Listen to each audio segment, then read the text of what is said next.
Hello and welcome back to another episode of Dungeon Master Corner. Today we'll be discussing magic in the Warhammer Fantasy role-playing setting. Real quick lore on that. So what the magic actually comes from is, in the north, there is the Realm of Chaos, which is where all the Chaos gods live, and where all their separate realms are located. So you can actually physically walk there if you can actually manage to survive the trip there. And what happens is that the winds from the Realm of Chaos covers the world, and that is what you're actually bending to your will to create magical effects. So in essence, you are just using the winds of the Chaos realm to create magic. It is very powerful, but also extraordinarily dangerous if you're not careful. Even if you are careful, things can still just go awry just because it's chaos. That's what chaos is known for. It does work quite a bit differently than other, I guess, more commonly people probably associate with Dungeons & Dragons. You don't have any spells per day. You can cast your spells as many times as you want, as often as you want.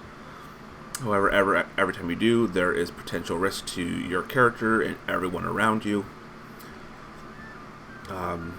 There is a chance your spells could fail on you.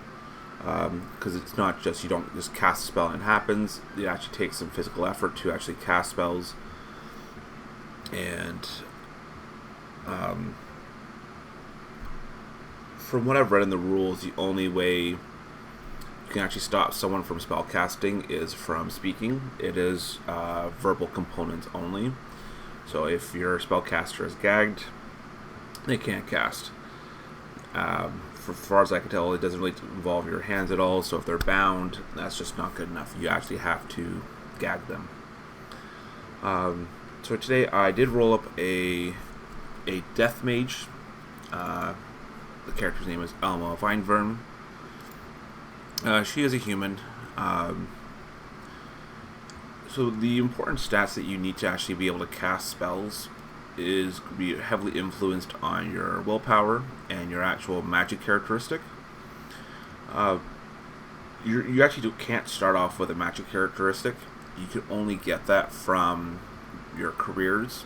So like apprentice wizard, hedge wizard, anointed priests, they will actually be able to start getting magic characteristics, and you can actually start being able to cast spells. Those are the only two types of magic you can actually get, is your arcane and your divine. Both work the exact same way, but the wizards are much more powerful and dangerous, whereas the priests, they have some pretty good effects too, but not to the extent of the wizards. The number of spells are a lot less, and also it's a lot less dangerous, which is quite nice. So once you have your willpower, your magic characteristic, then you actually start getting into their talents. There are 3 talents that you can get. Your petty magic would be, there's 3 of them. There's your petty wizard, well, I guess it would be arcane, hedge, and divine. These are spells that everyone gets when you start picking up magic. They're very simple, generic spells. They have a wide range of different stuff you can do. They're basically your bread and butter things. If you want to do some magic but don't want to be too dangerous, these are pretty good spells to go with. Next is your lesser magic. It's slightly more powerful than your petty, but there's not a lot of options you can actually choose from. And then after that, you go into your arcane lore. That's going to be your much more powerful and much more defined spells for certain wind. So with the Wind of Magic, there are 8 winds. You would have your beast, your fire, heavens, light, life, shadow, metal, and death. Those are the 8 winds. Each of them will have their own proper name, and schools and their own colleges named after that go after each one. We won't really get into much of that. That's a lot of extra lore stuff. But as a human or an elf, dwarves and halfling can't be spellcasters. They have resistance to chaos, so they cannot be spellcasters. Humans and elves can be mages, but they cannot. You cannot choose more than one wind. I know in lore there are the high elves can actually get something called high magic, where they can, and I guess the beastmen too. They actually get multiple. You can actually use multiple winds at a time. However, in this game setting, there is no rule set for high magic. It's just too powerful. They don't, to kind of keep the balance. It just don't have any rules for it. If you really want to, you could make your own spells and run it yourself, but the 8 winds you can choose from each have their own powerful and in their own way. There is a skill called channeling, which is going to be very important for casting spells. Like I covered in my last spell, this is a skill you can use in combat. It's a half action. On a successful test, you get to add your magic characteristic to your casting number, which I'll get into your casting number in a second. So it actually makes casting spells a lot easier. It takes a little longer, a little extra prep, but if you're successful, it drastically makes it a lot easier, depending on which spell, obviously which spell you're casting. So next we'll actually go over to some of the spells. So this is your list of petty spells. Glowing light, sound, drop, harsh lights, magic dart, and sleep. Those are all of the arcane petty spells. Some of them are quite, they're very simple effects. Glowing light, martial lights just produces light. Sound, you can make some kind of phantom sound within an area. Drop, you can actually do a touch attack, which I'll get into in a bit, where you successfully cast a spell, successfully touch them, force them to drop whatever they're carrying. Quite nice, especially in combat. Magic Dart is going to be your basic bread and butter damage spell for quite some time. It does a fair amount of damage, and it's pretty easy to cast. So even when you get some better spells, unless it's a similar casting number, your ingredient bonus is 1, not 6. And then sleep, you can actually touch someone and they fall asleep. Very hard to pull off, but extraordinarily useful if you can actually pull it off. Lesser magics. So these are 2 I pick. Etheric armor, so you have to add armor points equal to your magic characteristic. Because as a spellcaster, you can't actually wear armor. Well, if you do, it reduces your casting number as you try to roll. Priests do get an ability called Armored Casting, where you can ignore 3 armor points. You can actually wear medium armor, which is quite nice. But unfortunately, you can't double dip. You can't go into... you can't have Arcane and Divine spell casting. You can only pick one or the other. And Blessed Weapon is going to be able to effectively make your weapon a magical weapon. Other than that, it's just for the purposes of actually damn things that are ethereal or things that are immune to mundane weapons. Then you actually go into Arcane. This is going to be all of her death spells, which are quite powerful. Some of them are actually quite brutal, especially as it being a death wizard. Obviously, you're dealing a lot with souls, dealing with the death, but we'll get into that in a second. So we'll start off with casting some spells. So Magic Dart, pretty simple, magic missiles style spell. So your casting number is 6. So you can use 1d10 equal to your magic characteristics. So if she has 2, being a journeyman wizard, so she can choose to roll 1 or 2. Obviously, rolling 2 would be a greater chance of actually rolling above it, but also has greater chances that you can make a mistake. So what are these problems that can come awry from casting spells? Well, there's a thing called Tzeentch's Curse. So if you're rolling dice, so if you roll 1 dice and you roll a 1, it's an automatic fail, and you have to roll on Tzeentch's Curse, which is a chart where it's just full of bad effects. Some are very minor, some are very harsh. So you better be very careful. If you're rolling 2 dice, obviously rolling a 1 and another number is an automatic failure, but rolling any doubles, But when you get more dice, if you roll doubles, triples, or quadruples, the effects become more severe. And also, it can be kind of hilarious, some of the effects, but I've had people do something minor till, like, their nose starts bleeding until they make a successful toughness check, which doesn't really do anything. Very minor. Up to a point where someone lost all of their hair. It just fell out completely out of their body. Not really game-breaking, but very embarrassing. All the way up to people summoning demon princes and ice fiends, which are extraordinarily powerful creatures, and it's it's just very shocking how many times that's happened. So every time you go to cast, it is potentially dangerous. So we'll pick Magic Dart. It's a magic missile. You still roll where you're going to hit, as well as a spell. So first, we'll go back to core stats.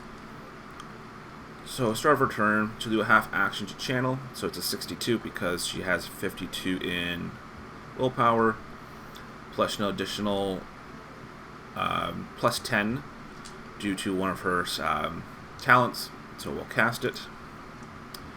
So no modifiers.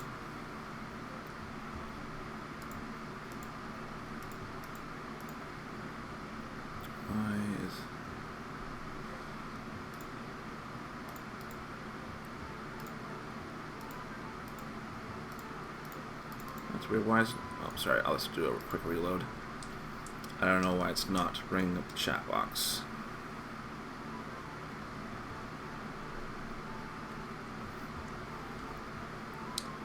There we go.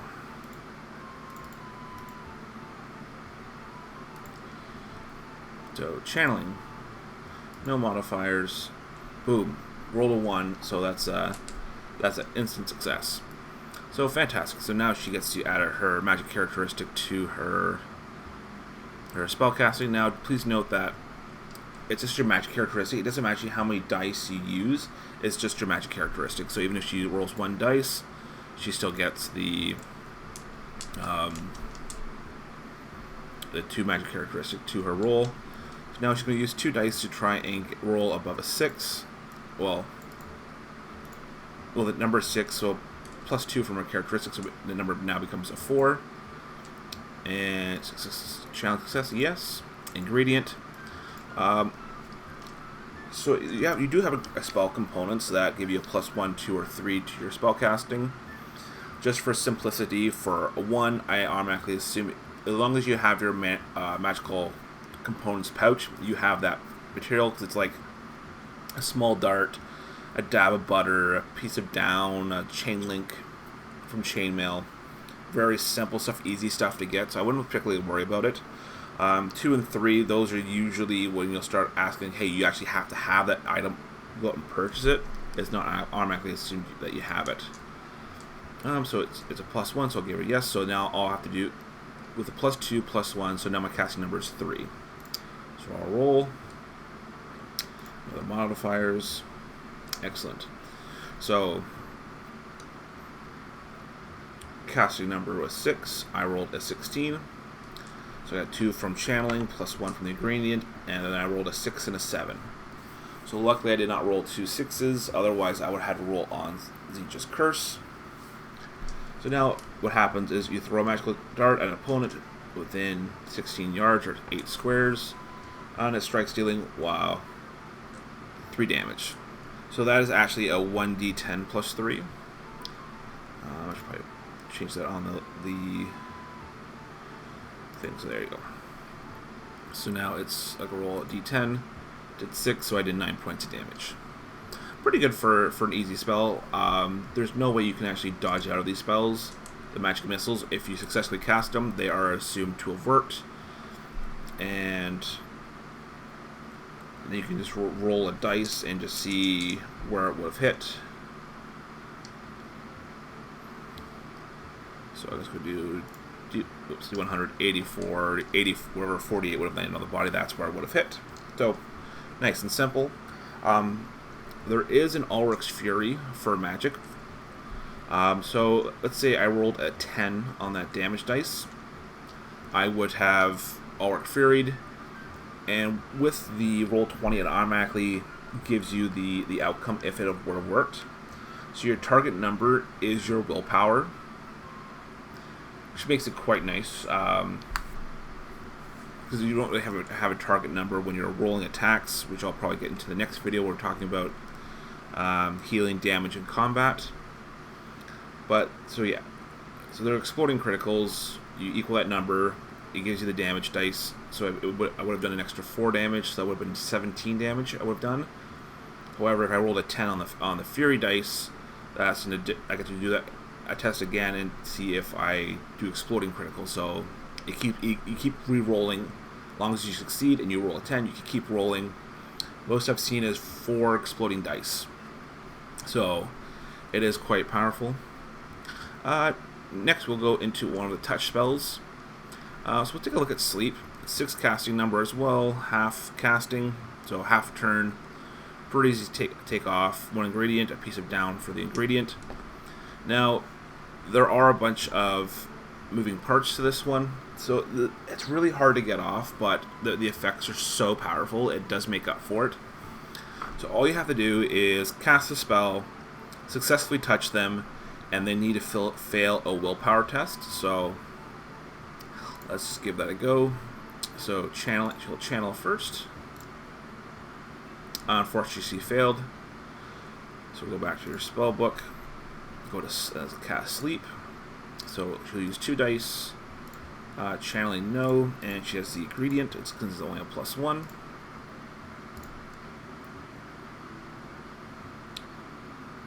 Yeah. So your touch causes one person to fall asleep, somewhere for 1d10 rounds, unless a successful willpower test is made. Sleeping creatures are considered helpless, so that's a huge advantage for us to actually take them out. And Sleep is a touch spell. So now, because it's a touch spell, we actually have to physically touch them. So you can go over, and it's a weapon skill test. She does have fast hands, so she gets a +20 to actually touch. So I'll add that in. Roll a 15, that is successful. And then I'll pick up another character. Let's see. Now he has to try and make a willpower test. He is successful. So after all that work, successful spellcasting, weapon test, they are able to resist. So if he would have failed, he would have been asleep for 1d10 rounds, which are helpless, which are doing automatic hits plus an additional 1d10 on your damage. So it is a lot of work. It is pretty hard to do, but it is so strong if you can actually pull it off. So now some of the arcane spells are pretty nice. Quickly touch some on the important spells I definitely picked for her because of what her initial stats are. She had a very strong starting weapon skill at 38, which you're thinking, oh, she's a spellcaster, shouldn't be in the front line. Well, actually, with one of her spells, Reaping Scythe, it's casting number 8, so you get that 2 magic characteristics. So rolling above an 8, very simple. Especially with the 6, if I want to do a channeling, you get a +2, puts it to 6, ingredient +1, puts it down to a 5. It's a half action. The duration equals to their magic characteristic, so one round per magic characteristic. So it's only 2 rounds. It's pretty short, but it's pretty easy to cast, so you can keep re-upping the spell as you go along. Now what this actually does is it forms a magical scythe in the caster's hand. It's a 5 damage. So you're doing 1d10 plus 5 plus your strength bonus, which she has 3. So she's doing potentially up to 18 damage per swing. It has the fast quality. So if they try to dodge or parry, they get a -10. And she gets a +10 to her weapon skill. So she's going to be able to hit, I think, 53% of the time with that actual weapon. Quite amazing.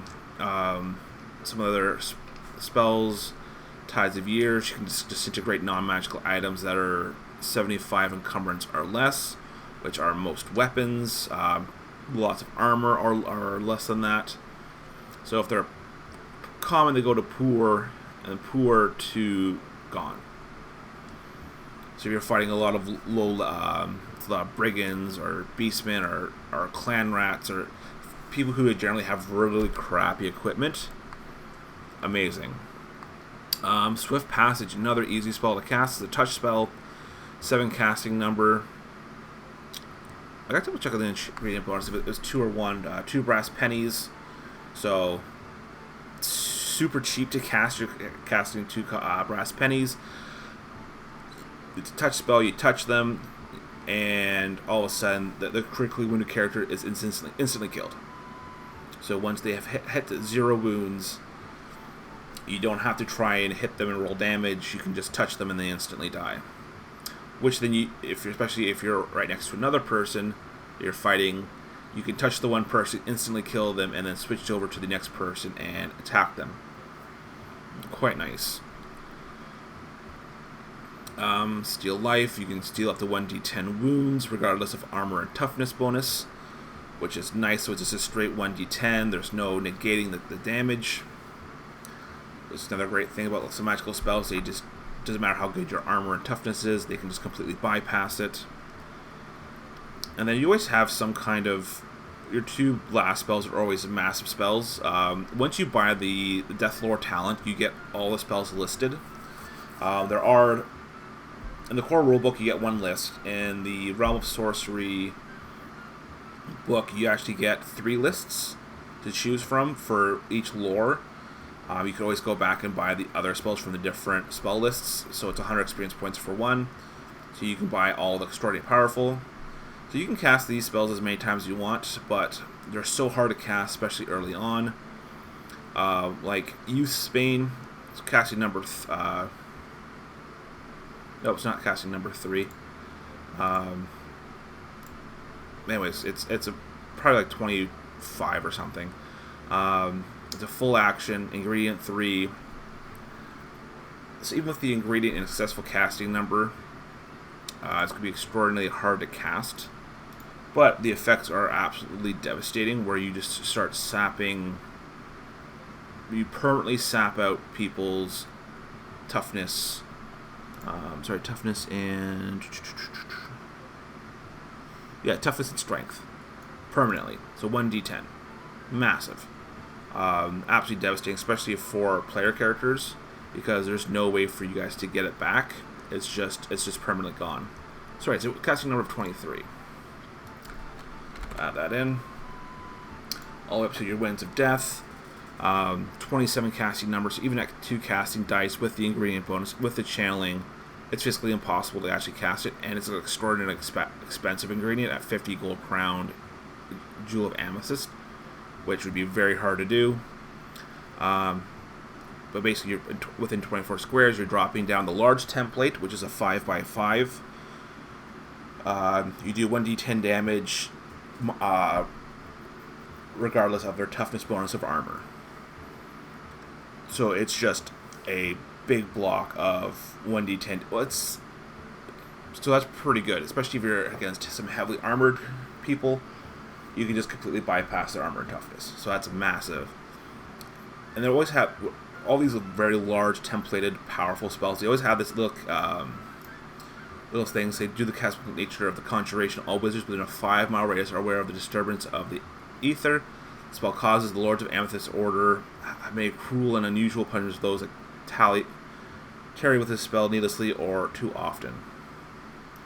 So it is such a destructive spell that if you cast it, people will know. Like the Bright Wizard had the Conflagration of Doom, pretty much does the same thing. So yeah, that's pretty much the Warhammer Fantasy spellcasting. I guess we could take a quick look at some of the Tzeentch's Curse. The Divines do have one as well for the Wrath of Gods. Not as nearly as devastating as the Tzeentch's Curse, but can also be quite dangerous. There is two different tables you can use. There is your normal, the minor, major, catastrophic, which is in the core rulebook. And then there's also the extended. That is something from the realm of sorcery. It is, well, there's a lot more effects, but they scale up equally. So at the lower numbers, they're all minor. The higher you go up, the more dangerous they are. So we'll take a quick look at a couple of them. So let's do a minor extended. The channels of magic in your body are burned by coursing magic. You suffer 1 penalty to every casting roll you make for the next 1d10 minutes. So potentially from 6 to 60 rounds, you can be suffering a -1 to your casting roll. It's bad, but not. So that was a 75 roll. So higher the number, the worse it is. So let's look at another one. Yeah. Horpulation. Your hair stands on end for 1d10 rounds. Does it really matter? Not really, but it's interesting. Fumble hand rambling. Actively, you are holding or carrying flies 1d10 yards in a random direction, thrown invisibly by winds of chaos. That could potentially be pretty bad if you have a weapon in hand and you're trying to defend yourself, and you're all of a sudden it's just completely thrown away from you. So let's take a look at the major extended. So the minor is doubles, major is triplets. You get a glimpse of the realm of chaos. You gain 1 sanity point. Later time, you spend 200 experience points and gain the Dark Lore talent, which is quite interesting. Which eyes your pupils turn bright red? They revert to their original color at the dawn of the following morning. So that could have some potential issues if you're like, I guess, really dealing with anyone from the general public. They can just assume you're some kind of witch or demon or mutant, and they might just straight out attack you because they're terrified of you. And normal people are absolutely terrified of magic, so using magic willy-nilly around normal people, not a good idea. Oh, I already rolled this one. Let's roll another one. Yep, another 28. You roll overload. You're overwhelmed by magical energy. You're stunned for one round. So quite devastating if you're in the middle of combat, and all of a sudden you're stunned, and now everyone just gets to kind of wail away on you if you're in melee combat. Let's go to the catastrophic. So this is an 83. So this is quite high on the chart. Mutating winds. You must take a willpower test or suffer a chaos mutation. Boom! Now you're a mutant. They could be minor mutations, major mutations. It really depends on what you roll on that chart. So this is a pretty mild one for the catastrophic. You lose control of the magic as you roll your cast. Everyone with 30 yards, 15 squares, including you, lose 1 rune regardless of toughness and bonus. So it can be quite bad, but not actually terrible. Same one.